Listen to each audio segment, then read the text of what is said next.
Desde ayer estamos tratando de explicar un solo principio en cuanto a la educación, así que solo recordando algunos aspectos de lo que se trató ayer, vamos a repasarlos un poco, no en detalle, pero sí en cuanto a líneas generales, de tal manera que se afiancen esos principios, esas enseñanzas en nuestras vidas como creyentes, como responsables, como embajadores del reino de Cristo establecido ya en esta tierra desde su primera venida y tendrá una duración hasta su segunda venida, y quienes están para proclamar la educación que contiene de principio a fin el Evangelio, que es Cristo mismo. Debemos entonces prepararnos para ello y por eso estamos acá estudiando filosofía de la educación cristiana. Algunos de los principios que ayer estuvimos desarrollando, ustedes y yo sabemos que hicimos una distinción, y es que cuando se habla de filosofía o se habla de educación cristiana, creíamos o pensábamos que estábamos hablando solo de un discipulado en la iglesia o simplemente cuando se enseña la Biblia o cuando han escuchado colegios que tienen apellidos cristianos que enseñan las escrituras o más bien permiten que se enseñen aspectos de Dios, porque finalmente es la familia quien debe promover, enseñar, instruir en cuanto a la educación teológica o bíblica. Pero esa expresión que decíamos educación cristiana ayer fue aclarada. Dijimos que cuando hablamos de educación es una y la misma en el orden de todo lo creado por Dios. Por eso dijimos que no hay contenidos fuera de lo creado. Dijimos, repito, no hay contenido fuera de lo creado. Todo lo que se pueda estudiar, todo lo que se pueda enseñar, está en el contexto del universo que es de Dios. Ustedes saben que la Biblia, por supuesto, en el libro de Hebreos, en el capítulo 11, versículo 3, nos recuerda que dice que por la fe entendemos haber sido constituido el universo, es decir, todo el orden, todo lo que se pueda estudiar o se pueda hablar de educación, está en el orden de lo creado, en el contexto del universo. Y lo creemos de ese modo porque justamente estamos diciendo, por la fe entendemos haber sido constituido el universo por la palabra de Dios. De modo que lo que se ve fue hecho de lo que no se veía. Así que nada en el universo, ningún conocimiento, objeto de ser enseñable, no solamente en la iglesia, sino en cualquier escenario, está, insisto, como leí en Hebreos 11:3, en el orden del universo. Eso lo dijimos ayer. Tanto es así que precisamos que si no creemos eso, estaríamos diciendo que el ser humano ha creado un mundo paralelo donde tendrá sus propias ciencias para estudiar sin Dios. Pero resulta que dijimos que todo saber que implica educación y que sea enseñable, ha de tomarse del mundo creado por Dios. En ese sentido fue que afirmamos que cuando hablamos de educación, quisimos de alguna manera aclarar que no hay una educación cristiana y otra secular, aunque usamos esas expresiones para diferenciar, para distinguir los enfoques, los criterios, los contenidos y el fin último al que se persigue en eso que se enseña.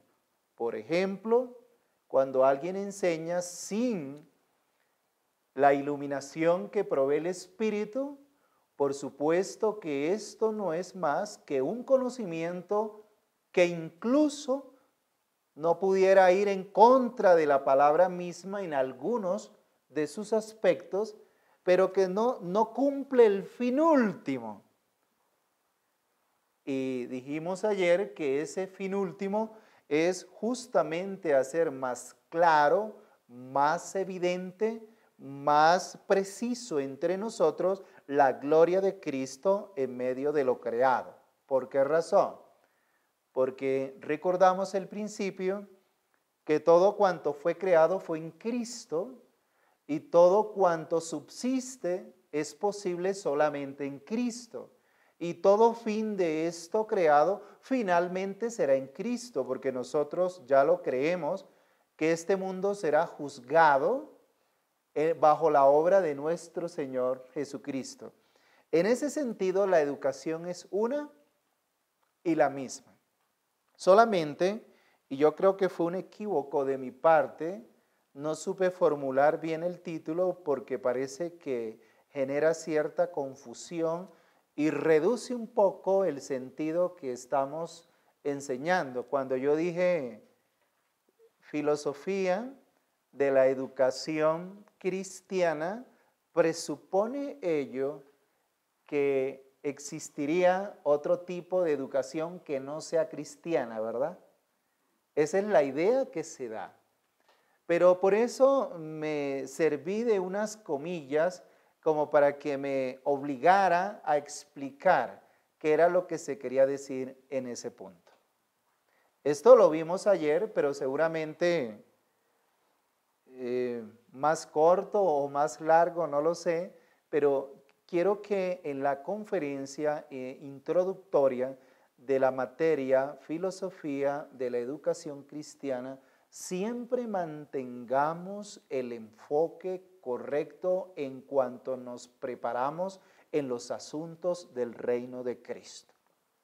Siempre mantengamos el enfoque correcto en cuanto nos preparamos en el reino de Cristo. Si usted se sirve de los títulos que hemos sugerido que están en la parte de atrás, el enfoque sigue siendo el mismo. Aun cuando haya cierta especificidad en lo que se enseña, es decir, aunque se esté hablando de un tema en particular, en cuanto al sentido y al fin último de eso, no puede ser otra cosa que el mismo tema que estamos poniendo de relieve, la gloria de Cristo mostrada en la creación. Y cuando digo la creación, lo hablo en general, porque el aspecto de redención es justamente una parte de todo el plan que Dios quiso poner en común a unas criaturas desde que dio paso a su voluntad, como encontramos en Génesis 1, en el principio creó Dios los cielos y la tierra. O sea, el plan aquí, el aspecto macro, el espectro del plan de Dios no es la redención.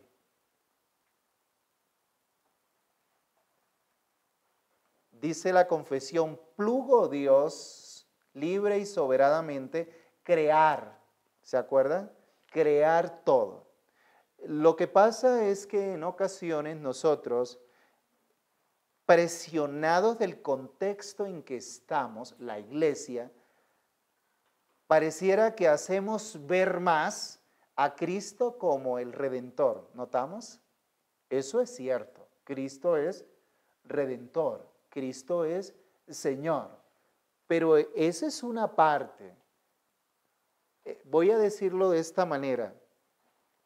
Esa es una contingencia en la voluntad soberana y eterna de Dios. Eso suena como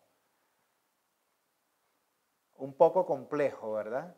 Ese es el plan redentor es una contingencia en el plan eterno de Dios, en el plan creador. Voy a explicar eso porque suena un poco distante y alejado de la forma común en entender la vida cristiana. Cuando yo digo una contingencia, ustedes saben lo que es una contingencia, ¿verdad? Es algo que posiblemente puede suceder o posiblemente no puede suceder. Para nosotros las contingencias son eso, cosas que pudieran estar dentro de las posibilidades. Por ejemplo, está el sol caliente en este momento y yo voy a salir, pero quiero por reserva o por prevención guardar un paraguas en mi maletín. ¿Qué estoy presuponiendo allí? Que pudiera llover. Eso es una contingencia, ¿verdad? Pudiera suceder eso o quizás no pudiera suceder. Ahora bien, cuando yo dije que el plan de redención es una contingencia en la voluntad soberana y eterna de Dios, lo que me quise referir no es que Dios estuviese pensando, ¿qué tal que sí sucediera? ¿O qué tal que no sucediera? No, eso sería un error, porque las cosas no las conoce el Señor por el hecho que suceda, sino que Él previamente las establece.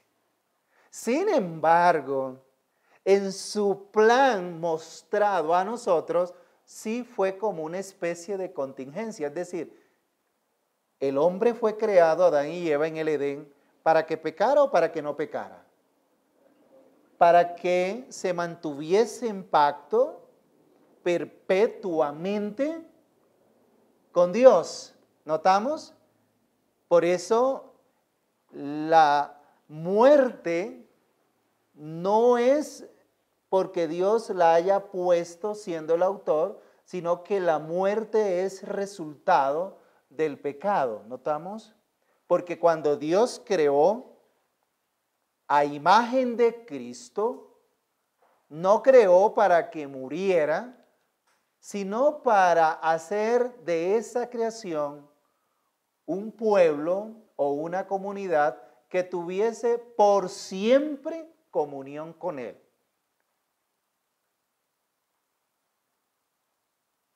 No sé si empezamos después del almuerzo en unos estándares muy altos en las ideas, pero lo que digo es que cuando Dios creó al hombre y a la mujer, ¿cómo lo creó? ¿Inmortal o no? Claro que sí, pero obviamente la muerte entró. Inmortal me refiero para que tuviese comunión por siempre con el Señor. Pero cuando el pecado entró, ¿qué entró inmediatamente? La muerte. Pero sin embargo, el fin de esa creación no podía truncarla o cortarla u opacarla la muerte. Por eso es que Dios revela un plan de salvación eterna. ¿Por qué razón? Porque cuando creó, no creó para que viviera 5 o 10 años, sino para que tuviesen comunión por siempre con Él.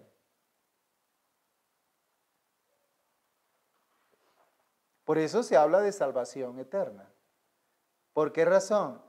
Porque el Señor no eliminó la imagen de Cristo impresa en la primera pareja.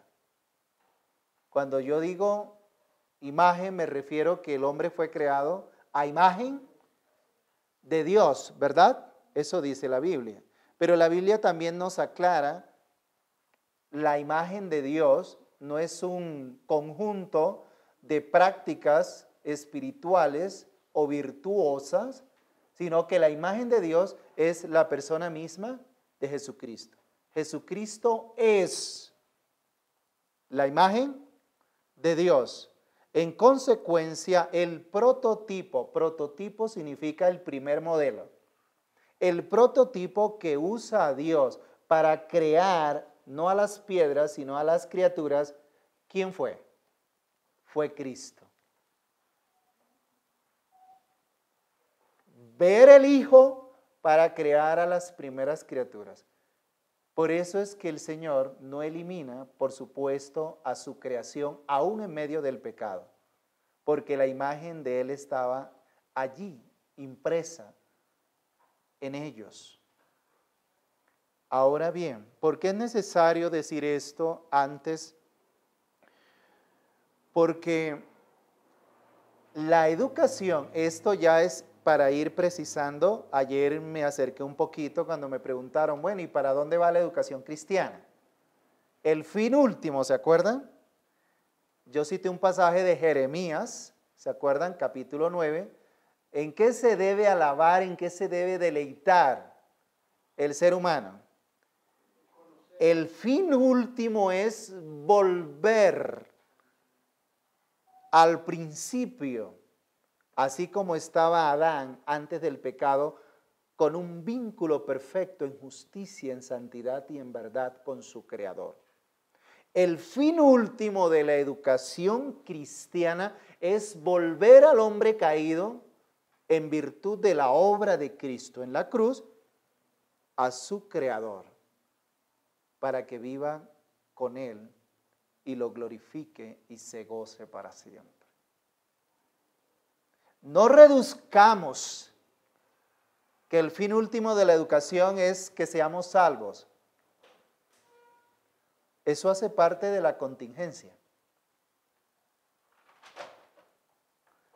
No, tenemos que explicar, ¿verdad?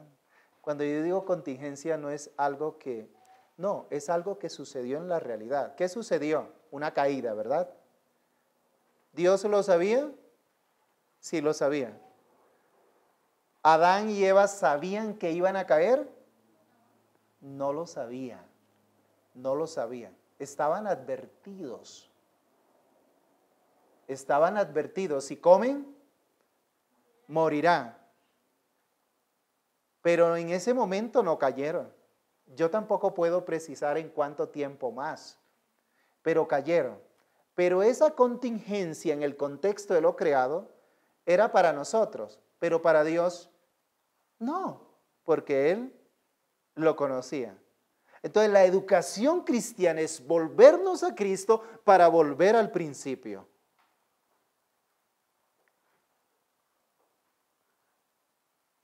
No meramente para ser librado del infierno, porque eso es lo que merecemos.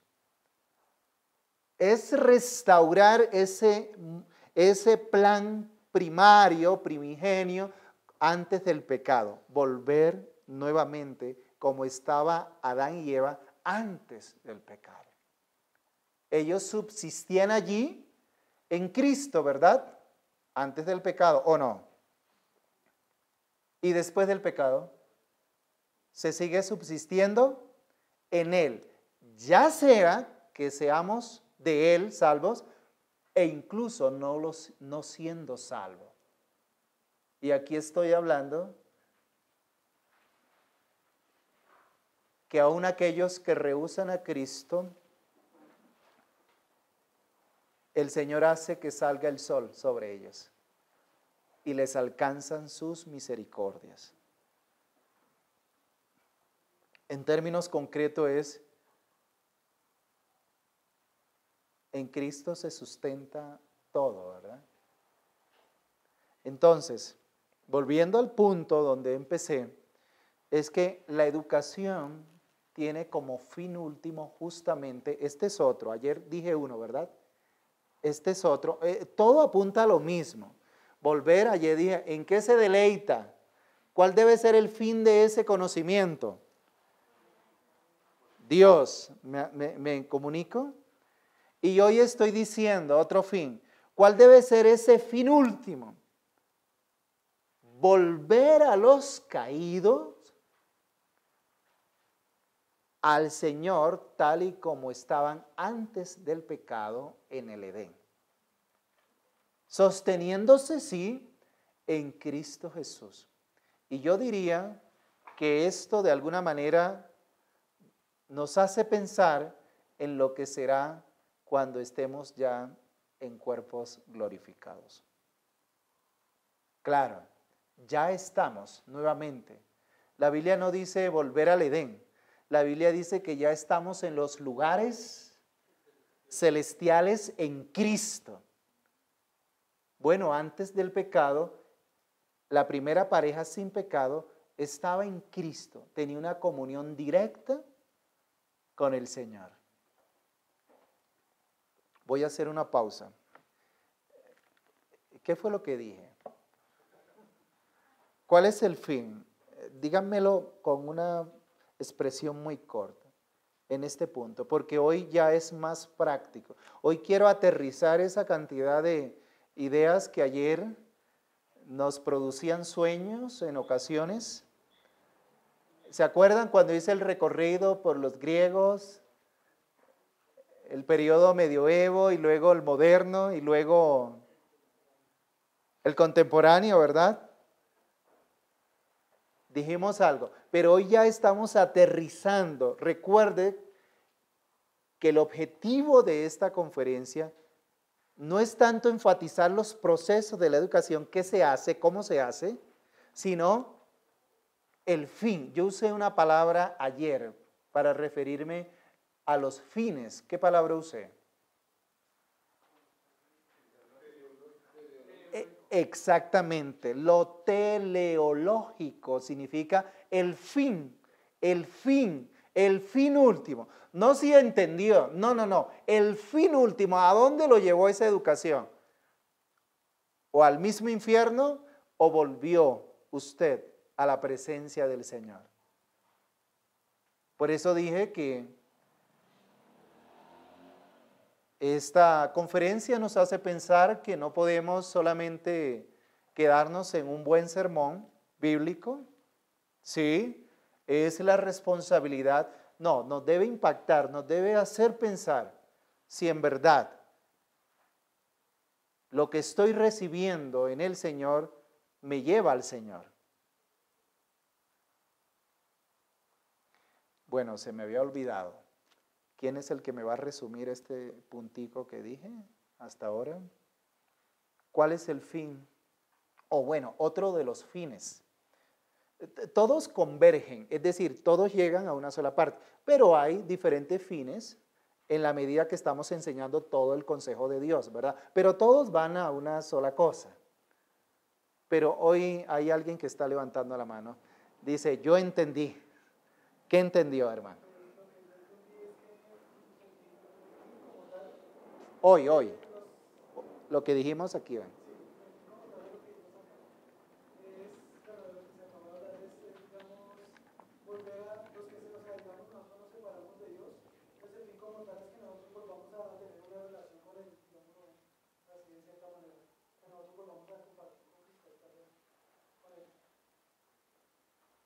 ¿Alguien quiere añadir algo?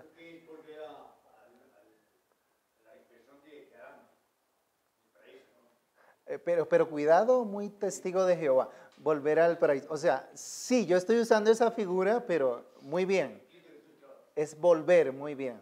Iba a decir algo, hermano. El fin último es que el hombre vuelva a Dios para estar con él para siempre. Tal y como Lo creó, la restauración de la creación. ¿Y qué es lo que estamos rebatiendo aquí? Que no tengamos una mirada de la educación como, bueno, mostrar el plan de Cristo en la cruz, lo que hizo Cristo, lo que puede hacer con nosotros. Sí, obvio que uno enseña eso, ¿me hago entender? Pero eso no es lo general. Lo general es que cuando Dios creó para su gloria y creó para que las criaturas permanecieran en santidad, en justicia, en verdad. para con Él. ¿Me hago entender? Porque si no pensamos de esa manera, estamos siendo reduccionistas, es decir, estamos solamente en la parte que presupone caída y que presupone condenación y que presupone salvación. Pero estamos siendo muy pragmáticos ahí, porque estamos viendo las cosas desde nuestra condición, pero no desde la perspectiva original del Señor. ¿Sí? Ok, otra intervención, querido hermano Benjamín. Sí.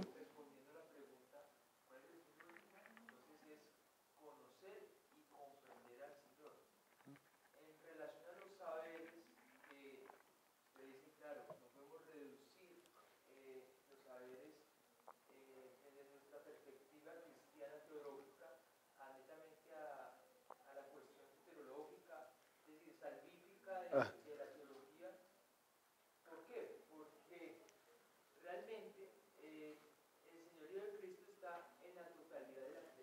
ujú.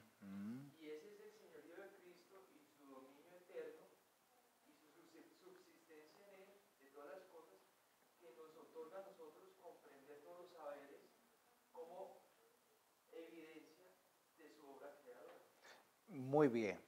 Mire, muy bien. Y saben, esa debilidad nuestra de no tener en cuenta esto, yo me voy a atrever, voy a ser un poco osado en decir esto, pero esto responde históricamente por qué siempre ha habido una separación con la iglesia. Es decir, lo cristiano, lo moral, lo religioso, ¿a dónde debe estar? Allá. Es decir, nos ven como, ellos predican es esto, ¿me hago entender? Claro, sí, porque nos ven, el pastor que predica, bueno, a los feligreses, a los hermanos les predica eso. Entonces eso nos ha apartado, nos ha puesto a un lado. ¿Estamos? Nos ha puesto a un lado, porque piensan que uno de lo único que habla es, hermano, ¿quieres ser salvo? Cree en Cristo. Pero quizás nosotros mismos hemos dado lugar para que nos vean de esa manera. No, nosotros somos los que hacemos justicia, que todo cuanto esté como contenido que sea enseñable, glorifica a Cristo. No en vano leímos ayer el Salmo 19, ¿verdad? Los cielos cuentan la gloria de Dios. Y dije ayer, solamente por precaución, aunque no creo que alguien salga pensando en esto, que vamos a sustituir el mensaje de la Biblia en la iglesia para hablar de otras ciencias. Yo no me refería a eso, ¿verdad? Pero sí sepamos que cualquier ciencia revela al Creador. Ok. Muy bien, ahora vamos a lo de hoy.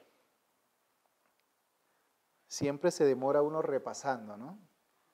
Vamos a lo de hoy. Hoy vamos a hablar de una palabrita, ya esto es un poco más práctico, es como pensar cómo yo empiezo a aplicar esta educación de una manera ordenada, esquemática, en la iglesia, por ejemplo, ¿sí? Vamos a hablar en la iglesia, pero esto aplica también en el contexto de la familia, de cualquier institución. Es como aterrizar qué esquema o qué orden nosotros vamos a usar para tener en cuenta la educación. Yo voy a usar un hexágono de un pedagogo, incluso de Bogotá, se llama hexágono curricular de Subiría. Esto no es mío, esto es de un pedagogo normal, que me parece a mí que lo que él plantea está bien. Obviamente que sus contenidos no son nuestros contenidos, pero el modelo es digno de ser tomado en cuenta como modelo, ¿verdad? Entonces, si ustedes se dan cuenta, tenemos allí un hexágono y la primera parte de arriba dice, ¿para qué enseñar? ¿Y cuál es el énfasis de nuestra conferencia? O sea, ¿para qué enseñar? En el orden sin Dios, una educación sin Dios, ustedes ya saben la respuesta. ¿Para qué se enseñaría según el recorrido histórico que hicimos ayer? Bueno, quizás para perfeccionar ciertas capacidades en los individuos de tal manera que se viva en una sociedad sana, pudiera ser eso, o para preparar un hombre para la industria, para la tecnología, para que se defienda tal y como definimos ayer la palabra competencia que está dentro de nuestro orden jurídico de la ley de educación y es saber hacer en contexto. ¿Me hago entender? Se educa al muchacho para que sepa defenderse y que coma. Claro, que produzca con esto. O simplemente se educa para que sea parte del sistema. ¿Para qué enseñar? Todavía no voy a decir, no la voy a asociar con la educación teológica todavía. Solamente voy a explicar el esquema. Entonces, allí hay ya unos fines. Fíjense que no arrancan de la nada. Ya hay una preconcepción de lo que se quiere alcanzar con tal o cual educación. ¿Estamos? Este es el método que usa el mundo. Y bueno, es el mismo método que debe usar la iglesia como tal. La observación que hay ahí es en cuanto a los propósitos. La pregunta es, ahí arriba voy a formular una pregunta. Bueno, hay muchos propósitos cuando se enseña, ¿verdad? Para perfeccionar, para que pueda estudiar, para que tenga un oficio. Hay muchos propósitos. Pero si yo formulo una pregunta y digo, y de hecho esta pregunta la voy a copiar literal de un libro que leí en el año 99. Se llama El conocimiento de las escrituras, de R.C. Sproul. Ya no se llama el conocimiento de las escrituras, ya se llama es hermenéutica, ya tiene otro nombre, pero es el mismo contenido. Y en uno de los apartes de ese libro se nos cuenta que R.C. Sproul estaba en un colegio recibiendo las valoraciones académicas de su hijo y él escuchaba por un lado y por otro lado decir, bueno, aquí vamos a, voy a parafrasearlo en el contexto de hoy. El niño tiene que aprender a hablar inglés, ¿se acuerda que hoy se habla de esto? El niño tiene que aprender a manejar las, ¿cómo se dice? Las TIC, las tecnologías. Era como eso, el niño tiene que aprender música, tiene que desarrollar y tiene esto y tiene lo otro y el perfil que queremos es esto y hable, y era un colegio cristiano. Y R.C. Sproul cuenta en ese libro que él escuchaba todos esos propósitos y la gente entusiasmada porque, claro, querían preparar a sus hijos en esto, en lo otro. Pero esta pregunta no es mía. Sproul formuló la pregunta, bueno, yo los escucho a ustedes con muchos propósitos en cuanto a la educación en este colegio cristiano. Y él formuló la pregunta, pero ¿cuál es el propósito de los propósitos que ustedes quieren alcanzar? Claro, él era filósofo, ¿no? ¿Notamos?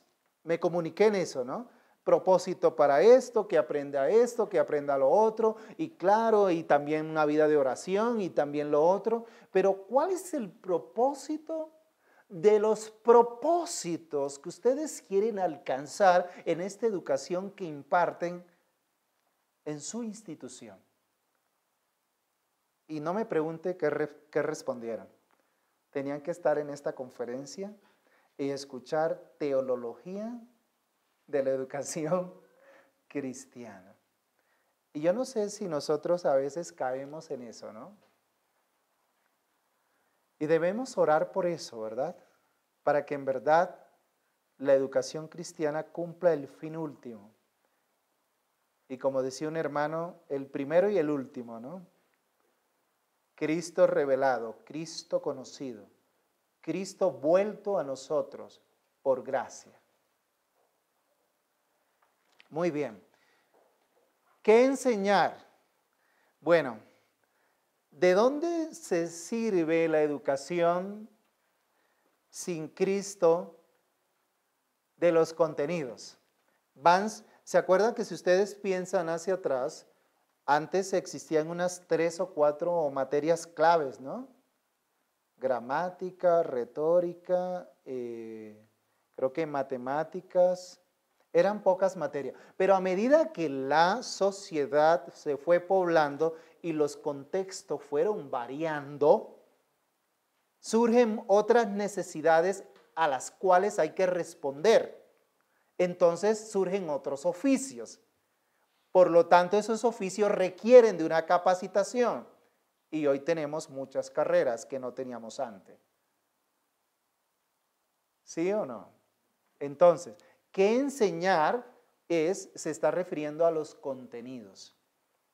Y yo pregunto, y no quiero ser incisivo en esto, pero ¿de dónde se toman esos contenidos? No estamos hablando de la educación teológica en el Señor en Cristo. ¿De dónde los toman? Dime, hermano. Exacto, sí, pero ¿de dónde se toman esos contenidos? De lo que está en el amplio mundo creado por Dios. Y recuerdo aquella cita de Salomón, no hay nada nuevo debajo del sol. ¿Notamos? Claro, pero ellos sí con ínfula muestran sus descubrimientos y todo, pero esos contenidos están dentro. Por eso leí hoy Hebreos capítulo 11, versículo 3, que por la fe entendemos que el universo ha sido creado por Dios. Seguimos. ¿Cuándo enseñar? Bueno, ya por supuesto que ustedes saben que hay teorías que hablan de el desarrollo humano, ¿sí? Las etapas del desarrollo, qué enseñar en esto, qué enseñar en lo otro. Y ha habido, por supuesto, estudios que muestran en qué momento las personas o los individuos son aptos para recibir cierto tipo de conocimiento. Ustedes lo saben. Porque un conocimiento que no se acorde también con la edad puede también ser perjudicial o para bien o para mal. Yo no sé si alguien me criticará cuando escuche lo que estoy diciendo, quizás en audio más adelante, y dicen, ¿por qué pongo ejemplos que parecieran no ser tan espirituales? Pero yo me acuerdo de la película La vida es bella, ¿no? Cuando se le cuenta aquella historia a aquel niño, que era lo que estaba sucediendo en la Alemania de Hitler, ¿se acuerdan? Y el niño se creyó toda la historia, ¿verdad? Hasta anhelaba un tanque de guerra. Y el tanque le vino. Y todo lo que se le enseñaba a él era justamente para que no viviera, no experimentara lo trágico que estaba viviendo en ese momento. ¿Eso qué quiere decir? Pues que todavía no tenía la capacidad cognitiva, conocimiento, para asimilar realmente lo que estaba sucediendo. ¿Estamos de acuerdo? Entonces, eso explica más o menos que usted, ya cuando entremos a la educación cristiana, usted tiene que estar como maestro bíblico, tiene que afanarse mucho a la hora de enseñar, porque seguramente tiene en su iglesia o en un grupo una población heterogénea, ¿me hago entender? Lo cual lo obliga no a preocuparse solamente que su sermón sea bíblico, sí, pero también tiene que conocer a los que son enseñables. ¿Cuándo?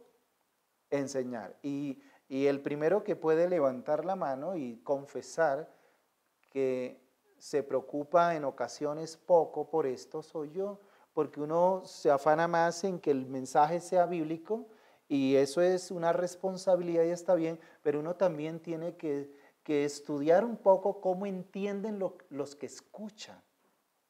Y esa es la última parte de hoy de la conferencia.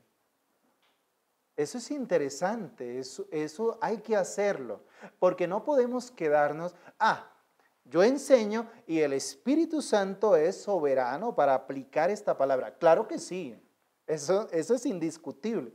El Espíritu Santo es el que aplica esa palabra, pero la responsabilidad del cuándo, y allí me sumo al cómo, ¿notamos?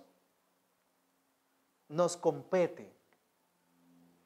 Es una responsabilidad, o sea, nos compete y eso nos va a llevar, lo siguiente, que tengamos una evaluación. ¿Qué es una evaluación? No es tanto, me refiero a la evaluación, bueno, ¿tú aprendiste o no aprendiste? No es tanto a lo que me refiero, sino que hay que hacer un seguimiento si estamos de alguna manera acompañando en la educación para que se cumple finalmente ¿el qué? El fin último que se pretende. ¿La gente está comprendiendo a Cristo verdaderamente a través de la educación?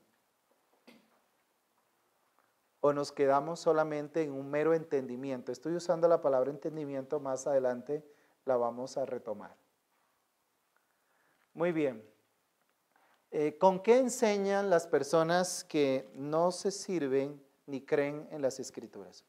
¿Con qué recursos? ¿La producción de quién? Del hombre. La producción de Caín. Y todo lo que se corresponde con el camino de Caín. No la producción de lo que se corresponde con el camino de Abel, por donde corrió progresivamente la promesa redentora. Sino algo así como en la Torre de Babel.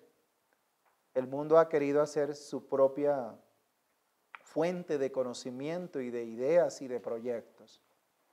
Claro, el Señor los ha dejado soberanamente para luego confirmar en ellos y a través de eso su propia condenación. Muy bien.